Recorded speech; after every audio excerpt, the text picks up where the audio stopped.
afternoon. Welcome to this afternoon's webinar, Understanding Your Hosting Options for Dynamics GP. My name's Colin Smith and I'm going to be talking today about the hosting options that we have.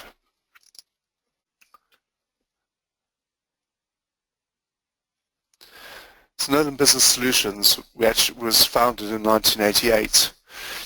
That was the era of MS-DOS and Windows version 2.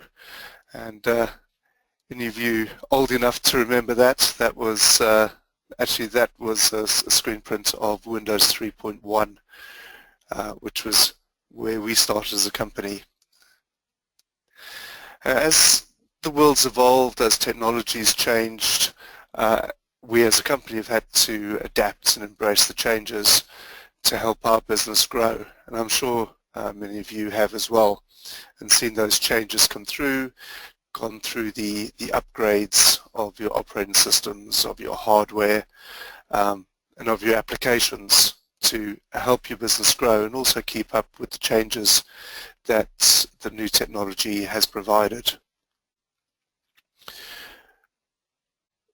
We've been installing and supporting and developing Dynamics GP since 1995, so it's 22 years of working with Dynamics GP. Right in the very beginning, we started with a version of GP, version 2.1, that was Btrieve. It was written for Windows, but it was fairly rudimentary in the way that you could actually access that, because the data had to be on this very same platform as the application. So today we're going to talk about your options of how to run Dynamics GP in the best environment for your business. And that little trip down memory lane for me sort of shows me how far the application has come since those early days, and the things that we're allowed to do, or we're able to do with it now, are providing us really nice platforms to be able to run our business applications. So just to talk specifically about GP here, GP is what's known as a client-server application. So that means that there's a server, and you'll see in the middle there that there's the database server, and your GP clients are computer programs that rely on sending requests to that database server to store the data and to process the data that you input. So on the left-hand side, we've got all the local clients, which might be dotted around your offices, talking via the network to that database server. It's pretty much a direct connection. Some of you won't have that model. You'll have a terminal server sitting somewhere inside your organization, and the users, the bunch of users on the right, can all access that terminal server, and the terminal server then talks directly to the database server. If you're on later versions of Dynamics GP, you might well be running GP using the web browser, which in itself is talking to the web server, which is talking to the database server. So inside the box there, that is your environment, I guess, and your users access that environment either via the internet and their web browser, or via a VPN connection into your terminal server.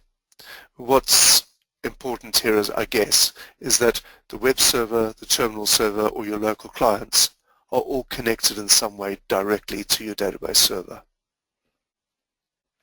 Other examples of client-server type applications that you're probably using on a daily basis are things like any web browser talking to a web server is a client-server application, as well as emails. Your email client, your Outlook, is retrieving and writing mail to your mail server, whether that be 365 or Gmail or Exchange. Your mail server is sitting there doing the storage and retrieval of data. Your email client is your interface into that. So Dynamics is a client-server application now. That's important as we go and look at the options a little bit later on. But before we do, there's a lot of terminology that I thought, let me just try and get this out of the way to begin with, so that as I use some of these terms later on, you're familiar with them. So the first one is on-premises, often also referred to as on-premise, and this is where your applications, your servers are typically at your offices in your building. So your application is hosted or is run from within your own premises. I suppose the opposite of that is the cloud. So the cloud is a server or a bunch of servers that aren't at your offices, but they're available to you somewhere in the ether. And it doesn't really matter where those servers are. That's not relevant to you. You just access that server. Now, there's two types of clouds. There's a public cloud, which is a cloud that's available to be accessed by anybody. Typically, there's different models around public clouds. You pay for access to a public cloud on a subscription type basis, or sometimes that public cloud is offered by a provider for free. So examples of that might be a subscription. One might be if you subscribe, say, to the Times newspaper. That would be a subscription-based public cloud. If you're just going to, I don't know, the tradeline.com comes to mind. It's a website in the cloud that provides access for free to you. The other side of that is a private cloud. So private cloud is normally accessible by one organization. So you set up a private cloud that your organization can connect to. And inside that cloud, you can run your applications privately and securely without anybody else time sharing on your environment there. There's also hybrid solutions. So a hybrid solution is one where maybe it's a mixture of on-premise and public cloud and private cloud.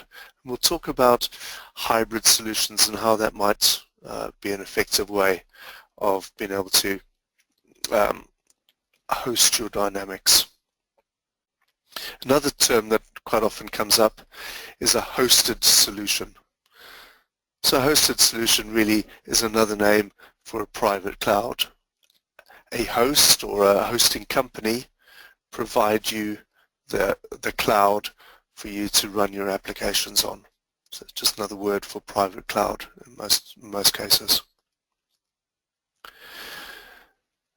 So far we've been talking about your infrastructure, where your data is, where your applications are. This often gets confused at the same time with service models. So part of the whole thing of hosting solutions is the services that go around it. So at the top end, the terminology is everything is a service. Sometimes you can see it written as EAAS, XAAS, or star AAS. But it's everything as a service. So you can log into that environment and everything you do is provided to you as a service. And this might be software as a service. It might be that the software on there is for you to use, and you pay a subscription to use it. You don't own that software, you're just using it as a service. It might be a platform as a service, and as a development company, we use platforms to be able to test our software on different platforms. Now, I don't need to set up Linux machines and all sorts of different servers. I can go and rent a platform as a service and try software out on that. Infrastructure as a service is where it's your processor, your disk, your environment, your network, is provided to you as a service over the cloud or either public or private. There's also things like communication as a service. The Nolan telephone system is provided as a web-based service to us. We no longer have a telephone system internally. We use the internet to connect to someone else's exchange.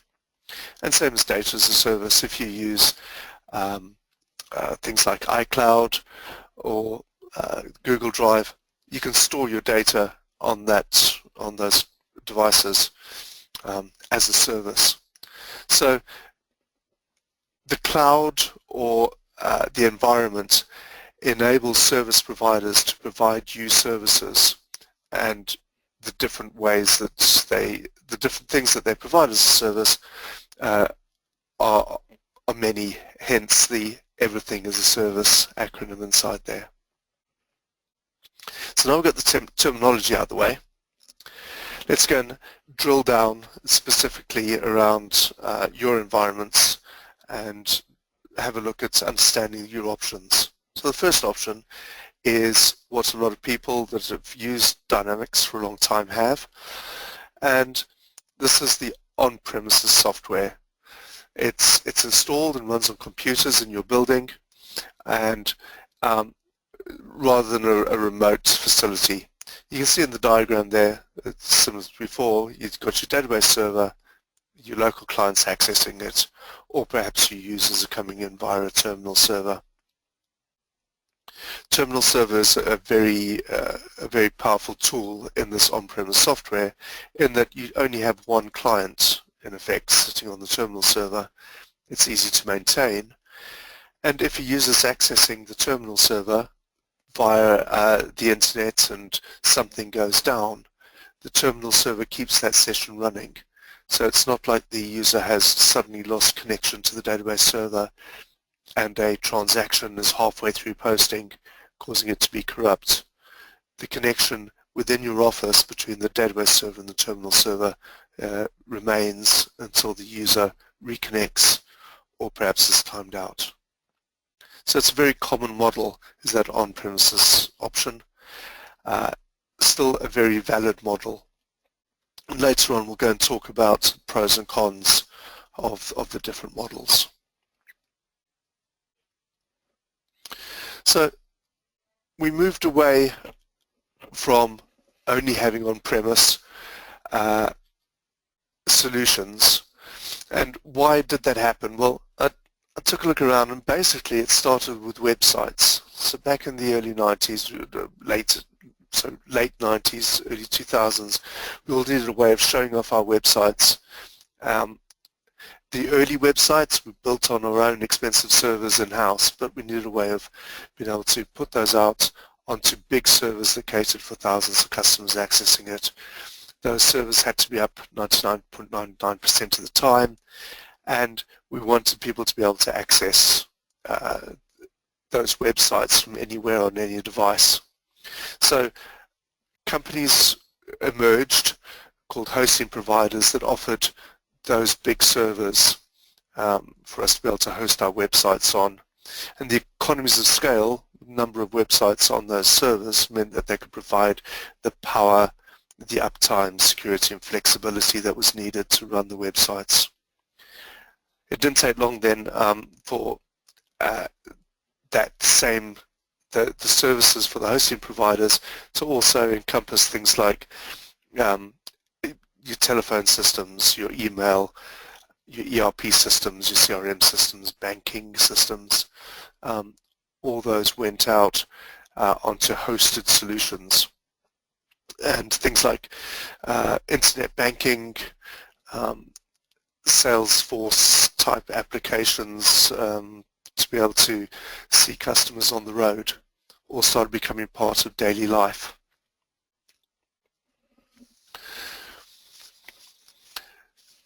As part of that, the term cloud came into being.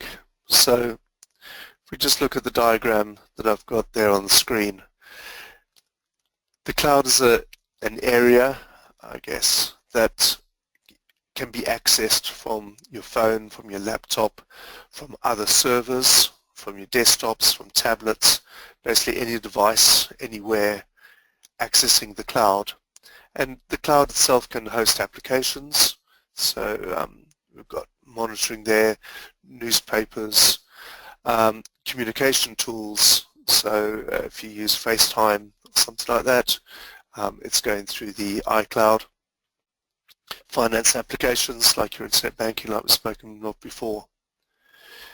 There's also platforms, like I was saying, object storage, database queuing and things like that. And probably more relevant to us in this forum is the infrastructure that's provided as a service there. So computing power, storage power, networking, all available in the cloud to those devices.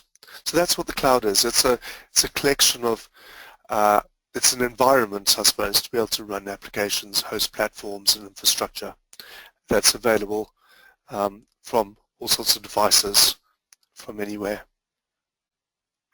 Drilling down a bit more then, so let's go and have a look at the public cloud.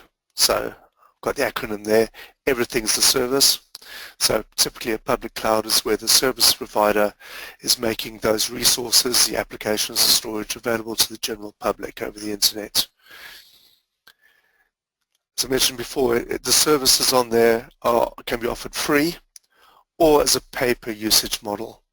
And there are examples of public clouds are things like Google, Salesforce.com, Apple, and the Microsoft Azure public cloud. Microsoft Azure is an interesting model in that can be both public and private cloud.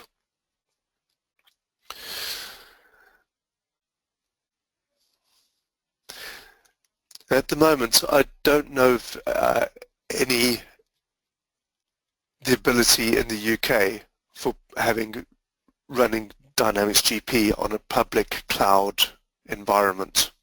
There's no public cloud offering in there. You might be able to get GP within Azure, but it's typically a private cloud type implementation. So let's go and look a bit more detail at private cloud.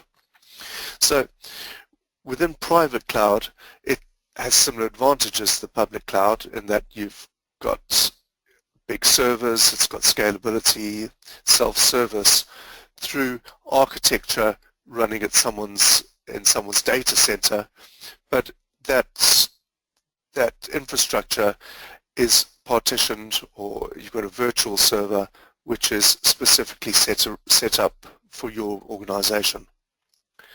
So unlike public clouds, which deliver services to multiple organizations, the private cloud is dedicated to you as a single organization.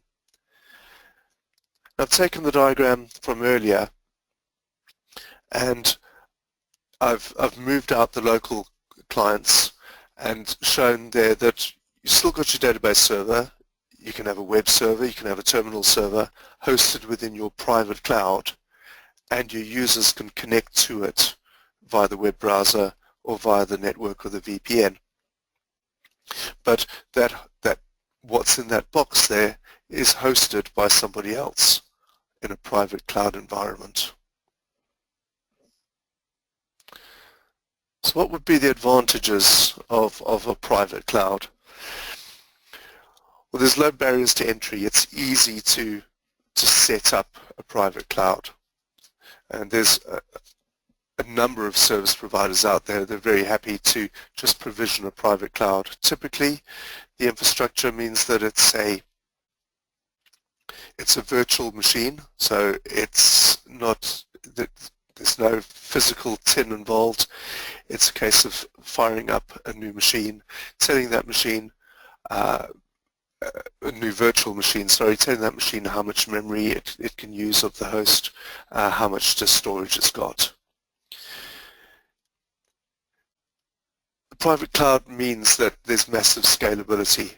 So you're internally, you might have a server, you might put in 8 gigabytes, 16, 32 gigabytes of memory. You can keep on adding memory into that server. The advantage of the private cloud is that's looked after in a big environment where you're able to just keep on adding and scaling up that machine to suit the needs of your business. The multi-tenancy part of private cloud means that those virtual machines, although they are specific to you, it enables the resources and the costs around those to be shared amongst a number of virtual machines. So you only need, in effect, one large computing facility to run hundreds of virtual machines. There's little or no capital expenditure for you as a customer because you don't have to lay out the capital for that machine. In fact, a bit further down you can see the cost converts from capital expenditure to operational expenditure. You're not paying for the capital anymore, you're just using those servers as a service, therefore it become operational expenditure. It's location independence. You don't need to know where that server lives. You have remote access to it from anywhere. It's agile in that it allows you to have a flexible environment of reprovisioning, adding or expanding technology. It might be that you're running a large campaign and you're bringing extra people in to run that campaign for you. With some service providers, you're able there to expand the environment to enable it to cope with that extra demand. And once that demand goes, shrink it down to the normal environment again. Some of the things that people sometimes throw out is that surely it's more secure to have the server sitting at my premises because I can see it and I can touch it. It's not always the case. There's a security, you get a focused security in that the service providers, part of their business is focusing on the fact that your data is secure, that it's backed up. And they have people specialists able to look after that for you. They also have people monitoring the performance within the servers. So there's lots of advantages of thinking about private cloud.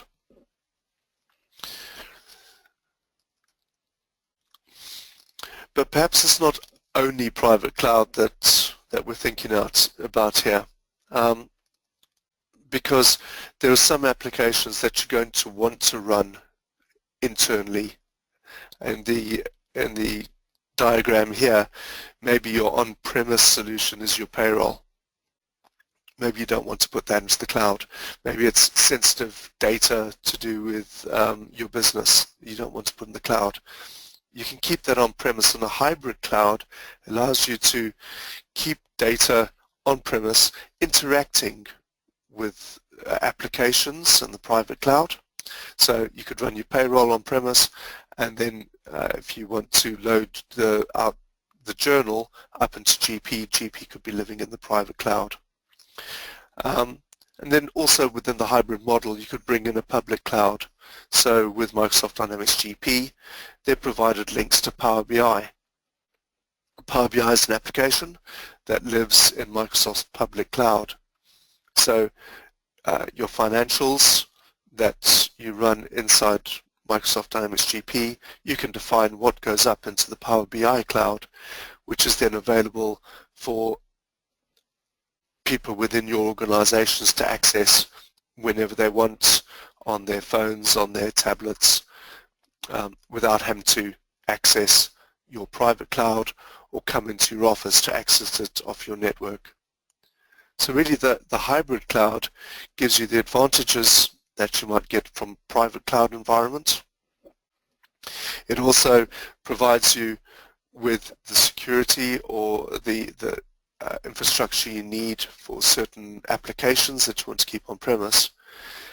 And by adding in the public cloud offering, you can also interface that to allow people to see data or perhaps access different applications that live in the public cloud from or within one environment.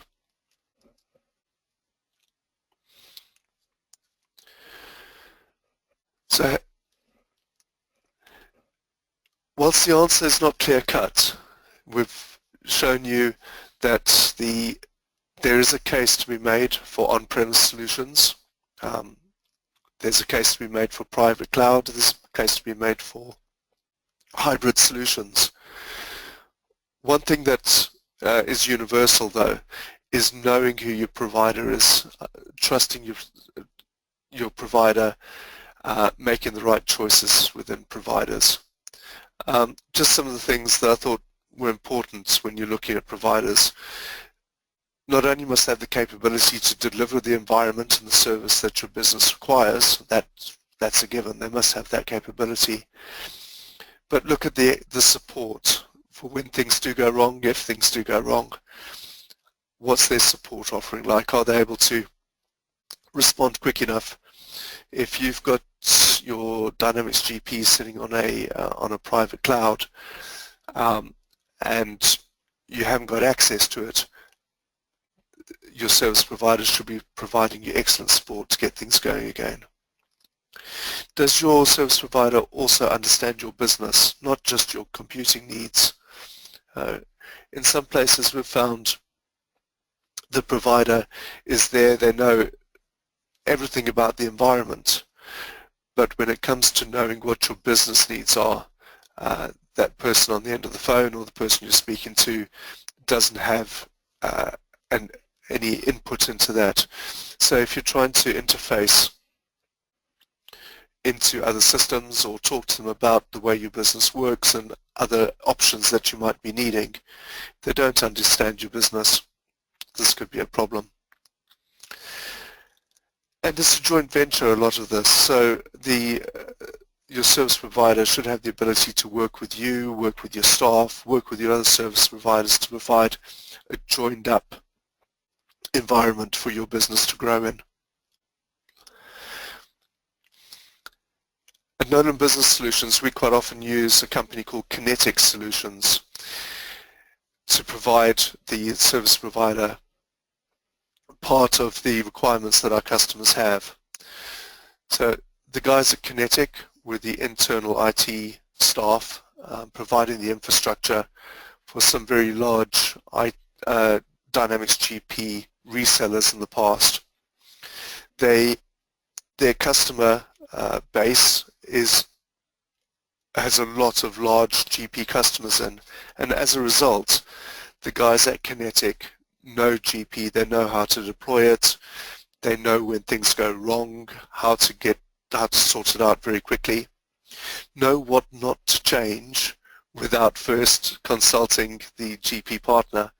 So if there's a service pack or something like that to put on that might affect your environment, they understand those issues. And I'd suggest you also have a look at the customer case studies that they have on their website. They make some interesting reading, and those are from existing current GP customers. So people that are with the same issues and the same growth and systems as yourselves. So thank you very much for your time this afternoon. I hope it's been useful. And if you've got any questions, you'd like to talk to anybody here at Nolan's about those options that I've highlighted today, please do drop an email into Nolan Business Solutions, and we'll happily talk to you in a bit more detail about how those options can be put into place for you. Thanks very much for your time. Bye-bye.